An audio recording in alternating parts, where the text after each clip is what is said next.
இவ்வளவு நெருடல்களும் இவ்வளவு சங்கடங்களும் ஒரு இயக்கத்தில் இருந்தா எப்படி அந்த இயக்கம் மக்கள் இயக்கமாக நான் கொண்டு போறது? அந்த ஆளுகின்ற கட்சி ஒரு 12 ஆண்டுகள் ஆண்டுகிட்டு இருக்க ஒரு பிரதமர் அவரை விட்டுப்புட்டு அந்த 7.5 கூட போய் 7.5 சேர்ந்திருக்காரு.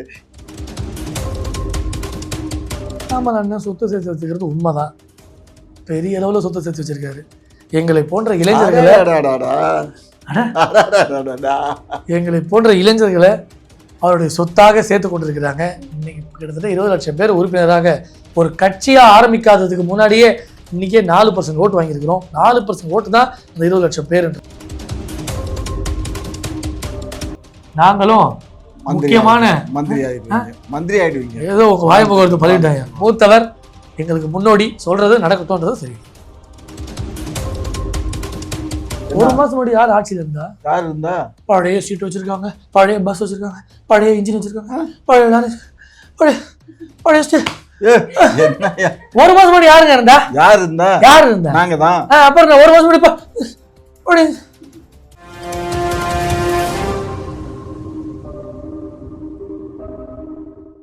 குக்கு செய்தி நேயர்களுக்கு வணக்கம். இன்னைக்கு நேர்காணல்ல நம்மோடு இணைந்திருப்பவர் முனைவர் திரு காமாட்சி நாயுடு அவர்களும், விடி லீடர்ஸ் உறுப்பினர் வழக்கறிஞர் திரு ஹரிஹரன் ராஜா அவர்களும் நம்மோடு இணைந்திருக்காங்க. வணக்கம் சார். வணக்கம் சார். வணக்கம். திரு ராமா சீனிவாசன் அவர்கள் அண்ணாமலை வெளியேறி இருக்காரு. ஸோ பாஜக விட்டு தனியா போனவங்க சாதிச்சதா சரித்திரமே கிடையாது, எப்படி இருந்தாலும் பாஜகவில் தான் வரப்போறாங்க அப்படின்னு ஒரு விமர்சனம் வச்சிருக்காங்க. திரும்பவும் நீங்க பாஜகவில் இணைவீங்களா? ஸோ உங்களுடைய கருத்து என்ன? பிஜேபியில பல சங்கடங்களோட தான் பயணிக்கிறோம். ஐயாவும் பல சங்கடத்தோட பயணிச்சு தான் இன்னைக்கு பல கட்சிகளுக்கு அவர் பயணித்த ஒரு அருமையான காட்சி. எல்லாருக்கும் ஒரு சங்கடம் இருக்கு. அந்த சங்கடத்தை ஒரு கட்சி அட்ரஸ் பண்ணியே ஆகணும். அதை பண்ணாத பட்சத்தில் அந்த கட்சி பின்னடைவே சந்திக்கு. ஒன்றா கேட்டால் அந்த கட்சியில் எதுக்குமே பதில் இல்லைங்க. நீட்டை பொறுத்தவரையிலும் தமிழ்நாட்டில் பெரிய அளவில் பாதிப்பு இருக்கத்தான் செய்யுது. அதற்கு நாங்கள் டிஃபென்ஸ் வச்சு பிரயோஜனம் இல்லை. காரணம், மாணவர்கள் ஒரு கேள்வி கேட்குறாங்க. இந்த தேர்வுக்கு முன்னாடி நடந்த மருத்துவர்கள், அவங்க தேர்வாகி வந்தவங்களாம் நல்ல டாக்டர்ஸ் இல்லையா? அதுக்கு எங்ககிட்ட என்ன பதில் இருக்குன்னு நினைக்கிறீங்க? அதே மாதிரி ஒரு 3 மொழி கொள்கைன்னு கொண்டு வரீங்க, சந்தோஷம்தான். ஆனால் அவங்க சாய்ஸ், உங்கள் சாய்ஸ் தான், நீங்கள் என்ன வேணால் படிச்சுக்கலான்றீங்க. சரி, இப்போ ஜெர்மனுக்கு வாதியார் எங்கே இருக்காங்க? இப்போ ஜெர்மனி படிக்கணும்னு ஆசைங்க, டீச்சர்ஸ் எங்கே இருக்காங்க? அதுக்கு எங்கே ரெக்ரூட் பண்ணியிருக்கீங்க? அப்போ அதற்கு என்ன பதில் சொல்லணுன்றது நிஜமாவே தெரியல. மக்களுடைய வழியை நம்ம ஏற்க வேண்டிய சூழ்நிலை இருக்கு. களத்தில் நம்ம இருக்கோம். எல்லாத்துக்கும் எத்தனை நாள் டிஃபென்ஸ் பாலிடிக்ஸ் பண்றது? அடுத்து வரும். ஒரு மத்தியில் ஆளுங்கட்சியாக இருக்காங்க. இப்போ காவேரி இஷ்யூவே எடுத்துக்கோங்க. கர்நாடகா தமிழ்நாட்டுக்கு தண்ணீரை தந்தே தீரணும். தமிழ்நாட்டுக்கு அதில் பெரிய அளவு உரிமை இருக்கு. ஆனால் பிஜேபியால் வாய் திறந்து பேச முடியுதா? கர்நாடகாவில் ஆட்சியில் இருந்தால் கர்நாடகாவுக்காக அவங்க பேச வேண்டியதும், தமிழ்நாட்டுக்காக இங்கே ஒரு நாங்கள் பேச வேண்டியதும். இந்த நடைமுறையை, இந்த சிக்கலை மக்களிடையே எப்படி நாங்கள் போய் மக்களை ஃபேஸ் பண்ணுறது, மக்களுக்கு எப்படி தீர்வு தர்றது? இது எவ்வளோ பெரிய விவசாயிகளுக்கு நாங்கள் செய்கிற துரோகமாக நாளடைவில் மாறுது. இப்போ இவ்வளவு சங்கடங்களை வைத்து பயணிக்கிறோம். இன்னொரு ஒரு கேள்வியை எல்லாரும் கேட்குறாங்க. நீங்கள் எல்லாருக்குமானவர்கள் எல்லாருக்கும் சொல்கிறீங்க பிரதர், ஒரே ஒரு மந்திரி, இஸ்லாமிய மந்திரி, கிறிஸ்துவ மந்திரிகள் இருக்காங்க, பட்டியலை காட்டுங்கன்னு கேட்குறாங்க. இதுக்கு எங்கே பதில் சொல்கிறது? இப்படி ஒரு தமிழ்நாட்டில் ஒரு செட்டப் இருக்குது. Tamil Nadu trend is very different. அதை பாரதிய ஜனதா கட்சி புரிஞ்சிக்கல. இன்னொன்று, நீங்கள் இந்துக்களுக்காக நில்லுங்க, இந்துக்களுக்காக பேசுங்க, அந்த உணர்வுகளை நானும் மதிக்கிறேன். ஏன்னா அந்த இயக்கத்தில் பயணிச்சிருக்கேன், அந்த இயக்கத்திற்காக பேசியிருக்கேன். அப்படியே முற்றும் முரணாக நான் பேசுறது நல்லது இல்லை. அட் த சேம் டைம் அந்த இஸ்லாமிய கிறிஸ்தவர்களுக்கு ஏன் உங்க மேல பயம்? எதனால ஒரு தயக்கம்?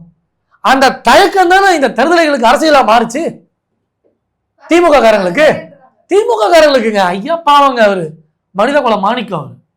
அவரு டிஎம்கே சப்போர்ட், திமுக குறுகுறுன்னு பாக்குறாரு. அதாவது முடிச்சிடறேன் இருங்க. இவ்வளவு நெருடல்களும் இவ்வளவு சங்கடங்களும் ஒரு இயக்கத்தில் இருந்தா எப்படி அந்த இயக்கம் மக்கள் இயக்கமாக நான் கொண்டு போறது? எப்படி நாங்க மக்கள் அட்ரஸ் பண்ணி பேசுறது? இப்ப ஜிஎஸ்டின்னு ஒண்ணு வருது. அந்த ஜிஎஸ்டியால பிளஸ் நிறைய இருந்தாலும் பல மைனஸ் இருக்கு. அதை ரெக்டிஃபை பண்ண வேண்டிய கவர்மெண்ட் அதை செய்ய மாட்டாங்க. அதுக்கு விளக்கம் தர வேண்டிய அரசு தரமாட்டாங்க. இன்னொன்னு 8ஆம் வகுப்புக்கு பொது தேர்வு பண்ணாங்க. இதெல்லாம் அட்ரஸ் பண்ணி பேச முடியலங்க. ஒரு நடைமுறையை, நல்லா போயிட்டு இருக்கக்கூடிய ஒரு எஜுகேஷன் சிஸ்டத்தை மாற்றும் பொழுது அதற்கான பதில் எங்க இருக்கு? இது நாங்க பல தளத்துல, நீங்க இவ்வளவு நாள் நீங்க உங்களுக்கு தெரியாதான்னு கேட்கலாம். நிறைய பேர் கேட்பாங்க, நீங்க என்ன நடவடிக்கை எடுத்தீங்க? நாங்க உள்ளுக்குள்ள ஒரு இயக்கத்துல இருந்துகிட்டு எதிர்முனையான கருத்தை சொல்றது அது அது தவறு, செய்ய முடியாது. இவங்களே பல கேவலமான வேலைகள் இல்லைங்க, அதை நாங்கள் சொல்லலைன்னு நினைக்கிறீங்க நீங்க? எங்களுக்கு சொல்ல வேண்டிய தளங்களில் நாங்கள் எல்லாருக்கும் சொல்லியிருக்கோம். அதற்கான நடவடிக்கையோ அதற்கான ஒரு ஃபங்க்ஷனிங் ஆக்டிவிட்டி எதுவுமே இல்லை. ஒரு இளைஞர் வராரு, அவர் முடிஞ்ச அளவுக்கு இந்த கட்சியை ஜெனரலைஸ் பண்றாரு, முடிஞ்ச அளவுக்கு இந்த கட்சியை ஒரு பொது கட்சியாக மாற்றி எவ்வளவோ முன்னேற்றத்தை கொண்டு வராரு, வாக்கு சதவீதம் உயருது, பிஜேபி தெரியுது. இவ்வளவு நடந்த பிறகு கூட அந்த இளைஞரை இவர்கள் ஏதோ ஒரு உள்ளடி வேலையை செய்து, ஏதோ ஒரு அரசியல் செய்து அந்த இளைஞரை ஒரு மாதிரி ஓரம் கட்டுறாங்க. அப்ப அவர் என்ன பண்றாரு, நம்ம வந்தது எதுக்காக? மக்களுக்கு நல்லது செய்யணும், சொசைட்டிக்கு ஏதாவது பிரயோஜனம் பண்ணணும். இங்க வந்து நம்ம டிஃபென்ஸ் பார்ட்டிஸ் பண்ணுறது பெரிய வேலையா இருக்கே. இப்ப என்ன திட்டினாருன்னா இல்ல இல்ல இல்ல இல்ல, நீங்க திட்டினீங்கன்னா இல்ல இல்ல இல்ல இல்ல, நாங்க அப்படி இல்லை, இது சரி இது சரி. எத்தனை நாளைக்கு இதை செய்ய முடியும்? மக்களுக்கு இதனால என்ன நாங்க ஆக்கப்பூர்வமா செய்ய முடிஞ்சது கடந்த ஆண்டுகளா? நான் 8 ஆண்டுகளா இயக்கத்தை பயணிச்சேன். நான் போன நேரத்தில் நான் ஒரு தேசிய சிந்தனையோடு இருந்ததுனால அந்த இயக்கத்தில் பணியாற்றினோம், மற்றபடி வேற எதுவும் இல்லை. ஆனா இன்னைக்கு பார்க்கும்பொழுது நம்முடைய உரிமைகள் பாதிக்கப்படுறது, தமிழ்நாடுடைய ட்ரெண்டு, தமிழ்நாடுடைய ஜீவாதார உரிமைகள் பாதிக்கப்படக்கூடிய ஒரு சின்ன இண்டிகேஷன் நம்ம பார்க்குறோம். அப்போ நம்ம என்ன பண்றோம், இதுக்கு மேலேயும் இங்க கண்டினியூ பண்றது எந்த அளவு நியாயம், அது மக்களுக்கு நம்ம எவ்வளோ பேர் செய்யக்கூடிய எவ்வளோ பெரிய துரோகம்.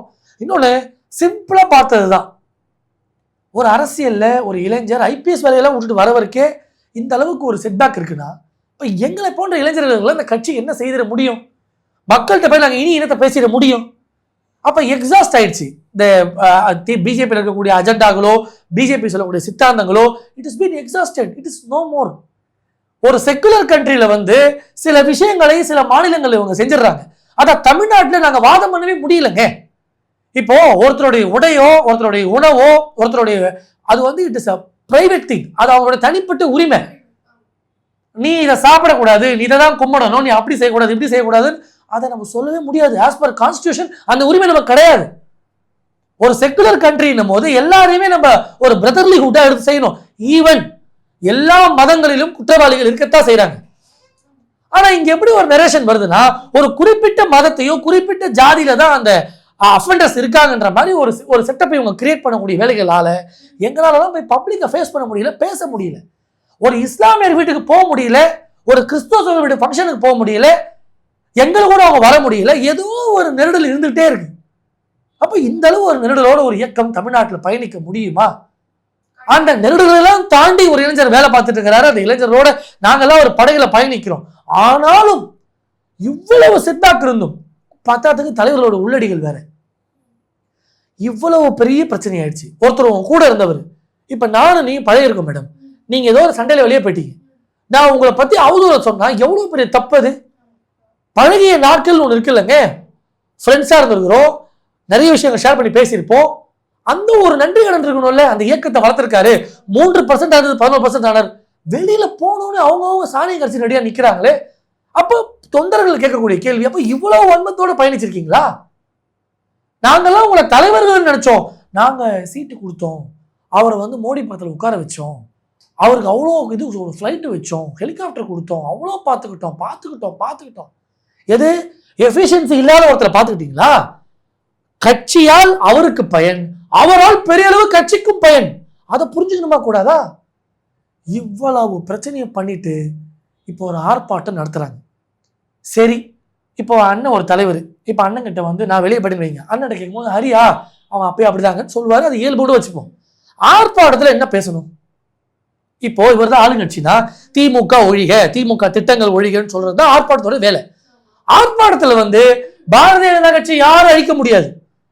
போனவங்க போட்டோம், இந்த மாதிரி தனியா போனவங்க கதியில என்னன்னு தெரியும். இதெல்லாம் ஏன் ஒரு ஆர்ப்பாட்டத்தில் பேச வேண்டிய கான்டெக்ஸ்டா இது?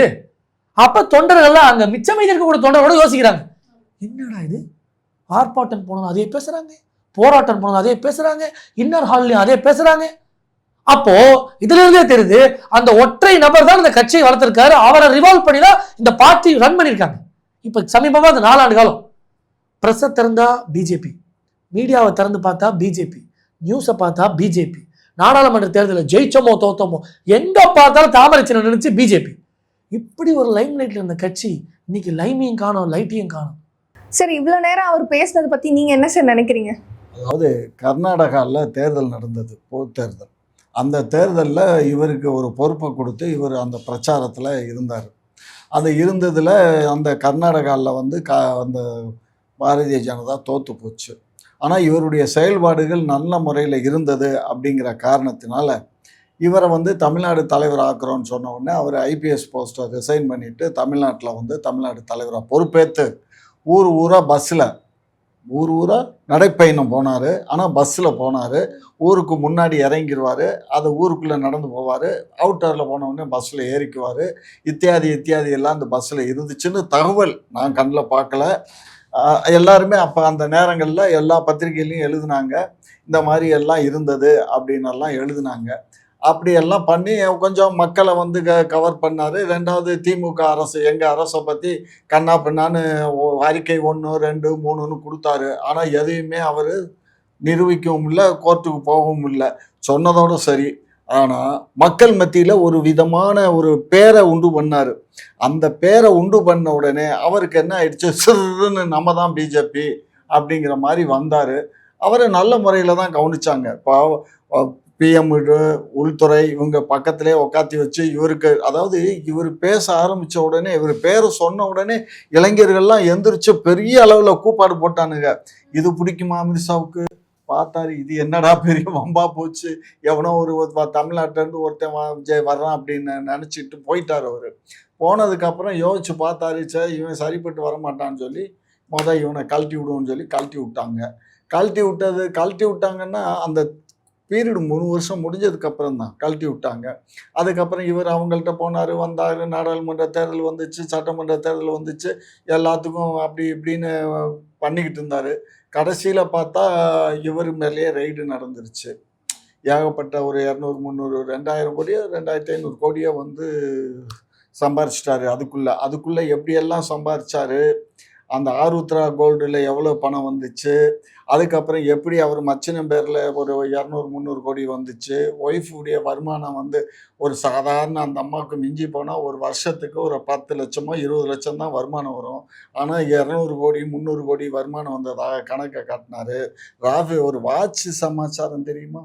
ஒரு வாட்சுக்கு நான் வந்து இதெல்லாம் நான் பாடுபட்டு நான் வாங்கின வாட்சு அப்படின்னு சொன்னார். அதுக்கப்புறம் அந்த பில்லெல்லாம் நான் வச்சுருக்கேன் காட்டுறேன்னாரு. அப்புறம் அந்த பில்லை பார்த்தா அந்த பில்லுக்கும் அந்த வாட்சுக்கும் சம்மந்தமே இல்லை. இந்த மாதிரியெல்லாம் ஒரு டூப் மாஸ்டர். அந்த டூப் மாஸ்டர் கட்சியில் போய் இப்போ இவர் சேர்ந்துட்டார். பிஜேபியிலேருந்து விலகி ஒரு பெரிய தேசிய கட்சி, ஆளுகின்ற கட்சி. அந்த ஆளுகின்ற கட்சி ஒரு 12 ஆண்டுகள் ஆண்டுகிட்டு இருக்க ஒரு பிரதமர், அவரை விட்டுப்புட்டு அந்த 7.5 கூட போய் 7.5 சேர்ந்துருக்காரு. இது எப்படி விடிய போகுது பார்ப்போம். விடியுதா இல்லை அடையுதான்னு பார்ப்போம். அடைஞ்சாலும் அங்கே போய் அடைஞ்சிருக்கு, இது விடிஞ்சாத்தானே எந்திரிச்சு வர முடியும். பார்ப்போம், இது எந்திரிச்சு வருதா இல்லை அடையில கடை காத்துக்கிட்டு இருக்கான்னு பார்ப்போம். ஆகையினால அண்ணாமலையை வந்து பிஜேபிக்காரன் திட்டுறதுக்கு எந்த வித முகாந்திரமும் இல்லை. அதுலேயும் நீ சொன்னிய சீனிவாசன், இவர் எந்த தேர்தலையாவது நின்று டெபாசிட் வாங்கினாரா சொல்லு? இந்த ராம சீனிவாசன் இருக்காரு, எத்தனை தேர்தலை சந்திச்சாரு, எத்தனை தேர்தலில் டெபாசிட் வாங்கினாரு. இவர் சொந்த ஊர் கல்லுப்பட்டி, திருமங்கலம் கல்லுப்பட்டி. இவர் நின்றது மதுரை மேற்கில் நின்றார், கிழக்கில் நின்றார், மத்தியில் நின்றார், நாடாளுமன்றத்துக்கு நின்றார். ஒன்றுமே இல்லையே, எல்லாம் 0வில் தானே வந்துச்சு. இவ்வளோக்கும் ஏடிஎம்கே கூட்டணி இல்லையே, ஒன்றுமே இல்லையே. அப்போ அவர் வந்து அண்ணாமலையை பேசுறதுக்கு லாய்க்கு இல்லை. ஆனால் அவர் இவ்வளவுக்கு பொதுச் செயலாளர். ஒரு பொதுச் செயலாளர் பொறுப்பு இல்லாமல் பேசுனது ராம சீனிவாசனுக்கு அழகல்ல. அதே நேரத்தில் இன்னொரு அக்காவும் பேசிச்சு. அந்த அக்கா வந்து எப்படி அதுக்கு மேலே சொத்து சேர்த்து வச்சிருக்கு. அந்த அக்கா யாருக்கு மேலே? அண்ணாமலைக்கு மேலே அது மிஞ்சிருச்சு. அப்போ புருஷன் பொண்டாட்டியா அட்வொகேட் அவ்வளோதான். ஆனால் அவங்க சேர்த்துருக்க சொத்து எந்த அட்வொகேட்டும் சேர்க்காத அளவுக்கு சொத்து சேர்த்து வச்சிருக்கு. இதெல்லாம் எப்படி? எல்லாம் மத்திய அரசு கொடுத்த சலுகைகள், அவர்களுடைய ரெக்கமெண்டேஷனால நடந்த விஷயங்கள். அண்ணாமலை கொஞ்சம் நெஞ்சமா சேர்த்து வச்சிருக்காரு. இல்லைன்னா ஒரு அரசியல் கட்சி ஆரம்பிக்க முடியுமா? என்னமா பேசுற? நான் சொல்றேன், ரெய்டு நடந்துச்சா இல்லையா? ரெய்டு நடந்தது தெரியுமா தெரியாதா? பயங்கரமா ரெய்டு நடந்து எல்லாத்தையும் எடுத்து அதுக்கப்புறம் தான் ஒன்றிய அரசு இந்த ஆளை கட் பண்ணி விட்டாங்க. புரிஞ்சுக்கோங்க. சொல்லுங்க சார், நீங்க சொல்லுங்க. அண்ணாமலை அண்ணன் சொத்து சேர்த்து வச்சுக்கிறது உண்மைதான். பெரிய அளவில் சொத்து சேர்த்து வச்சிருக்காரு. எங்களை போன்ற இளைஞர்களை அவருடைய சொத்தாக சேர்த்து கொண்டிருக்கிறாங்க. இன்னைக்கு கிட்டத்தட்ட 20 லட்சம் பேர் உறுப்பினராக ஒரு கட்சியா ஆரம்பிக்காததுக்கு முன்னாடியே இன்றைக்கே 4% ஓட்டு வாங்கியிருக்கிறோம். 4% ஓட்டு தான் அந்த 20 லட்சம் பேருன்றது. இது இன்னும் வளரும். நீங்களே கண்ணை மூடி யோசிங்க. அந்த 20 லட்சம் பேர் சேர்ந்தவர்கள் ஒரு ஆளை சேர்த்தா கூட 40 லட்சம் பேர். ஸோ நிச்சயமான ஒரு பெரிய வளர்ச்சி இருக்குது. 2031 செனாரியோ இப்படி தான் போகும். அண்ணன் அண்ணாமலை அவர்களா இல்லை இன்று உள்ள நம்முடைய முதலமைச்சர் அண்ணன் விஜய் அவர்களா அப்படின்றது தான் ட்ரெண்டாக போகும். இவர் வாய்க்கு பார்த்தாம பேசுறாருமா. இங்கே ஒரு வீடு வாடகைக்கு எடுத்து வீடு இருந்தாருமா, அந்த வீட்டுக்கு 8 லட்சமா 10 லட்சமா மாதம் வாடகை. என்னன்னு கேட்டேன், என் ஃப்ரெண்டு கொடுக்குறாரு. ஒரு ஃப்ரெண்டு இவருக்கு மாதம் செலவுக்கெல்லாம் 10 லட்சம் 20 லட்சம். எனக்கு ஒரு ஃப்ரெண்டு இருக்காங்க, எனக்கு மாதம் 1 லட்சம் தராங்க. நான் காட்டவா? காட்டு. நான் காட்டவா? நான் கூட்டே வந்திருக்கேன். ஆமா, அதனால அதெல்லாம் பேசக்கூடாதுங்க. அவங்களுக்கு ஒரு ஜோன். நீங்க சொல்லவா? இவரு இல்ல இவரு பொது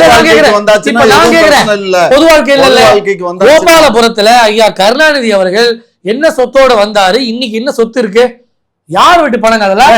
என்னைக்கு வந்தாரு? நேத்து வந்தாரு. ஆமா, முந்தானத்து வந்தாரு. ஆமா, முந்தான கோழி கூவையில வந்தாரு. இப்பதான் மத்தியானம் ஆயிருக்கு. சும்மா நீங்க இவங்க சேர்த்து வச்ச சொத்து, இவங்க வச்சிட்டு இருக்கிற காலேஜ், இவங்க வச்சிட்டு இருக்கிற அக்கௌண்ட்ஸ் உலக பணக்கார வரிசையில தான் இருக்கீங்களா? அப்புறம் என்னத்துக்கு தேர்தல் அறிக்கையில 40,000 தான் இருக்குன்னு போடுறீங்க? சொந்த கார் இல்லையா? 10,000 ரூபாய் கையில இருக்கா மேடம், 40,000 ரூபாய் அக்கௌண்ட்ல இருக்கு. அது எவனா நம்ப முடியுதா? சிரிங்க. உண்மையை தானே சொல்றோம். அவர் பேர்ல அப்படித்தான் இருக்கு. அவர்கிட்ட அவ்வளவுதான் சொத்து. கொடைக்கானல் போனீங்களா? எவ்வளவு செலவாச்சு? கொடைக்கானலுக்கு போனா எவ்வளவு செலவுனா, எங்க கட்சி தொண்டை செலவு பண்ணுவான். உங்களுக்கு தொண்டை செலவு பண்ணுவோம், எங்களுக்கு ஃப்ரெண்டு செலவு பண்ண மாட்டாங்களா? ஃப்ரெண்டு செலவு என்னங்க நீங்க போங்க. அதனால மேடம் இதை விடுவோம். 2031 வரலாம். இது பெரிய ரேஸ் மேடம். இவங்கெல்லாம் சீண்டே இல்லை. ரேஸ் விட்டு விளக்கியாச்சு. இன்னைக்கு ரேஸ்ல இருக்கக்கூடிய 2 குதிரைகள். ஒன்று சிங்கம் அண்ணன் அண்ணாமலை என்கிற ஒரு குதிரையும் நம்முடைய விஜய் அண்ணனும் தான். இந்த 2 குதிரை தான் 2031 பந்தயத்தில் இருக்கு. இந்த குதிரைலாம் இது கழுதுங்க. இது வேண்டாம், ஒன்றும் இல்லை. அதாவது 2031 இந்த 2 குதிரைக்கு நடுவில் தான் போட்டி. அந்த போட்டியில ஒரு சாமானிய குதிரை, ஒரு சரித்திரம் படைக்கக்கூடிய குதிரையாக அண்ணாமலை அவர்கள் முயல் ஆமை மாதிரி அடங்குறதுல இல்ல முயல் ஆமை. அதனால அந்த ஆமை ஆமை கதை தான். ஆனா எங்க கிட்ட முயலாமை இல்ல. நிச்சயமா முயல்றோம். 2031 அண்ணன் புரட்சி இளைஞர் அண்ணாமலை அவர்கள் ஆட்சி அமைப்பாரு. நாங்களும் முக்கியமான மந்திரி ஆயிடுவீங்க. ஏதோ வாய்ப்பு பழிட்டாங்க. மூத்தவர், எங்களுக்கு முன்னோடி, சொல்றது நடக்கட்டும்ன்றது சரி. திமுக இருக்கும் போது ஆட்சி செஞ்ச காலத்துல பள்ளி கல்வித்துறையில லஞ்சம் வாங்கினதா இப்போ ஒரு விஷயம் போயிட்டு இருக்கு. ஸோ இதை பத்தி என்ன சார் நினைக்கிறீங்க? எல்லா டிபார்ட்மெண்ட்லயும் என்னென்ன ஊழல் பண்ணிருக்காங்க, எவ்வளவு காசு வாங்கியிருக்காங்க, 50 லட்சம் NOCக்கு வாங்கியிருக்காங்க, எவ்வளவு கடன் வச்சிருக்காங்க, எல்லாத்தையுமே இந்த அரசு வெளிக்கொடுது. அது காரணம் என்னன்னா, ஒரு பக்கம் நல்லதா யோசிக்கலாம், இன்னொரு பக்கம் நம்ம தலைவர் விடியக்கூடாது, நமக்கு பிரச்சனை கூடாது, எவனையா கோத்து விட்டுருவோன்னு பண்றாங்களா அப்படின்னு தெரியல. ஆனா ஆஸ் ஆஃப் நோ திமுக பண்ணது பெரிய அட்டூழியம். அது சாதாரண எலி பொந்தா இருந்தா அந்த பொந்தை நம்ம மண்ணை போட்டு அடைக்கலாம். இது பெருசாலி பொந்து. இத்தே பெரிய பொந்தை ஒரு எல்லா டிபார்ட்மெண்ட்லயும் எல்லா இடத்துலையும் ஊழலை பண்ணிட்டு எந்த டிபார்ட்மெண்ட்ல போனாலும் ஒண்ணுமே இல்லை. இன்னைக்கு திவாலா இருக்கு. அது எலக்ட்ரிசிட்டியா இருக்கட்டும், ஹெல்த் டிபார்ட்மெண்டா இருக்கட்டும், எஜுகேஷன் டிபார்ட்மெண்டா இருக்கட்டும், ஃபார்மல் டிபார்ட்மெண்டா இருக்கட்டும், ஸ்போர்ட்ஸ் டிபார்ட்மெண்டா இருக்கட்டும், எதுக்குள்ள போனாலும் பணம் இல்லை, ஒண்ணு இல்லை, கடனை வச்சிருக்காங்க. அந்த டிபார்ட்மெண்ட் பேரை சொல்லி 2 லட்சம் கோடி, 3 லட்சம் கோடி, 5 லட்சம் கோடி எவ்வளோக்கு எவ்வளோ வாங்க முடியுமோ அவ்வளோக்கு எவ்வளோ வாங்கி ஒரு பெரிய அளவில் ஒரு குட்டி சவரை பண்ணியிருக்காங்க. அதில் மாற்று கருத்து இல்லை. ஆனா இந்த ஆட்சி அதை ஹீல் பண்ணக்கூடிய வேலைகள்ல முன்னெடுக்கணும். நிதி வருவாயை பெருக்கக்கூடிய வேலைகளை செய்யணும். மத்திய அரசோட சில விஷயங்கள்ல நாங்கள் அதில் இல்லைனாலும் அதில் இணங்கி இவங்கெல்லாம் பணியாற்றணும், போய் கேட்கணும், நிதி ஆயோக் கூட்டத்தில் பங்கேற்கணும். ஒரு இன்க்ளூசிவாக ஒரு கவர்மெண்ட்டை ரன் பண்ணுறதுனால தான் ஒரு நல்ல ஸ்டேட்டை நம்ம கொடுக்க முடியும். இவங்க மேலே பழி போடுறதை விட்ட சொல்லுங்க. அந்த பழியை போட்டு தான் இவங்க இன்னைக்கு வழி தெரியாமல் நிற்கிறாங்க. அதனால மீண்டும் அந்த வேலையை தாவேக்க செய்யக்கூடாது. ஒரே ஒரு கருத்து மாண்புமிகு முதலமைச்சர் அவர்களுக்கு, ஒரு டிபார்ட்மெண்ட் வைஸ் என்ன ஏதுன்றதை அதிகாரிகளை கூப்பிட்டு பேச சொல்லுங்க. யாருக்கும் எதுவும் தெரிஞ்சிடாது. இப்போ எங்களுக்கு கூட நான் ஒன்றும் பெரிய பாட் ஜீனியஸ் அப்படியே உள்ளுக்குள்ள மண்டையிலலாம் ஒன்றும் கிடையாது.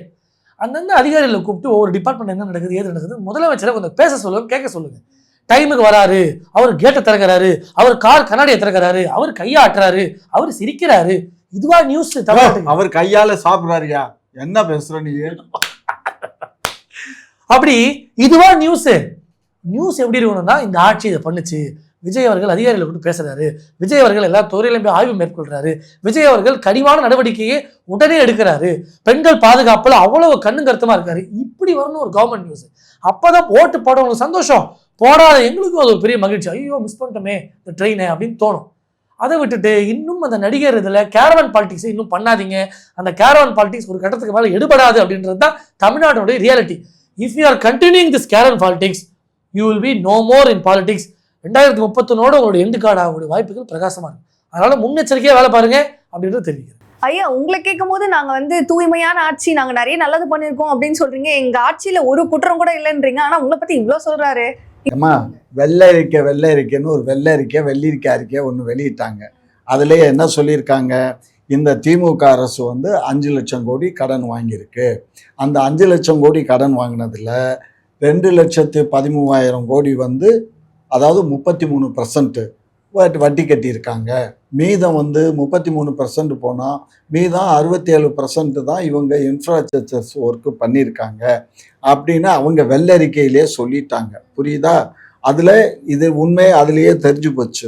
தேவையில்லாமல் எங்களை வம்புக்கு இழுக்கிற வேலையை தான் இப்போ அந்த தம்பிகள்லாம் பார்த்துட்டு இருக்காங்க. தாவேக்கா தம்பிகள்லாம். தாவேக்காவுக்கு ஒரு ஐயா சொன்ன மாதிரி அவங்களுடைய வேலையை அவங்க பார்க்கட்டும், வேண்டான்னு சொல்லலை. ஆனால் எங்கள் மேலே பழிய போட்டு செய்யாதீங்க. நாங்கள் ஆட்சிக்கு வரும்போதே வந்து 1,00,000 சொச்சம் கோடி வந்து கடன் இருந்தது ஈபியில். அதுக்கு மேலே இப்போ அது அவங்க 10 ஆண்டு காலத்தில் அவங்க 1,00,000 சொச்சம் வச்சுருந்தாங்க. இப்போ நாங்கள் ஒரு 50,000 60,000 கோடி சேர்த்து இன்னைக்கு 2 லட்சம் கோடி ஈபியில் கடன் இருக்கு. டிரான்ஸ்போர்ட்டில் அவங்க முந்தைய அரசு கடன் வச்சுட்டு போகும்போது 7,000 கோடி. அந்த 7,000 கோடியில் நாங்கள் வந்து என்ன பண்ணோம், ஒரு 5,000 கோடியை கவர்மெண்ட் ஃபண்டாக கொடுத்து அந்த ஏற்கனவே ரிட்டையர் ஆனவங்களுக்கு ஃபேமிலி பெனிஃபிட்டு இதெல்லாம் கொடுத்து தீர்த்து விட்டோம். திரும்ப இப்போ வந்து இந்த கடந்த 2 ஆண்டுக்குள்ள வந்து ஒரு 7,000 கோடி இப்போ திரும்ப வந்துருச்சு. ரெண்டாவது இது அங்கே வந்ததுக்கு காரணமே என்னன்னா, இவங்க இலவச பஸ்ஸு, பெண்களுக்கு இலவச பஸ்ஸு, ஸ்கூல் பசங்களுக்கு இலவச பஸ்ஸு, இந்த மாதிரி எல்லாம் கொடுத்ததுனால தான் அந்த இன்னைக்கு டீசல் விலை கூடி போச்சு, ஸ்பேர் பார்ட்ஸ் விலை கூடி போச்சு, இவங்க சம்பளங்களும் கூடி போச்சு. இந்த மாதிரி சூழ்நிலைகளில் இந்த மாதிரி இலவசங்கள் கொடுத்ததுனாலேயே அதிகமான பாதிப்பு. சரிங்களா? ரெண்டாவது கான்ட்ராக்ட் கொடுத்து வேலைகளை சரியான முறையில் செய்யாமல் பழுதாகி வண்டிகள்லாம் ரோட்டில் நிற்கிது. சரியான டயர் கிடையாது, சரியான இன்ஜின் கிடையாது, சரியான பாடி கிடையாது, சரியான சீட்டு கிடையாது. இதெல்லாம் பழைய ஓல்டு மாடல் வண்டிகளை வச்சுக்கிட்டே ஓட்டிக்கிட்டு இருந்தாங்க. சும்மா இதுவரை ஒரு 2,500 5 ஆண்டு கால ஆட்சியில் ஒரு 2,500 வண்டிகள் தான் வாங்கினாங்க. அளவுதான். ஒரு மாசம் முன்னாடி யார் ஆட்சியில் இருந்தா? பழைய சீட் வச்சிருக்காங்க, பழைய பஸ் வச்சிருக்காங்க, பழைய இன்ஜின் வச்சிருக்காங்க, பழைய ஒரு மாசம் முன்னாடி யார் இருந்தா நாங்க தான். அப்புறம் ஒரு மாசம் முன்னாடி நீங்க எதுவும் செய்யல. ஒரு மாசம் தான். ஐயோ, நாங்க தான் ஏசி பஸ் வாங்கினது. யார் வாங்கினா? யாரு? மின்சார பஸ் வாங்கினது யாரு? மின்சார பஸ் கேள்விப்பட்டிருக்கீங்களா? சென்னைக்குள்ள மின்சார பஸ் வெளியூர்களுக்கெல்லாம் ஏசி பஸ் போகுது. அதனால அதாவது எங்களால செஞ்சது சரியில்லைன்னு சொல்லித்தான் நீங்க சரியான நபரை தேர்ந்தெடுக்கிறோம் வந்து நீங்க தேர்ந்தெடுத்தீங்க.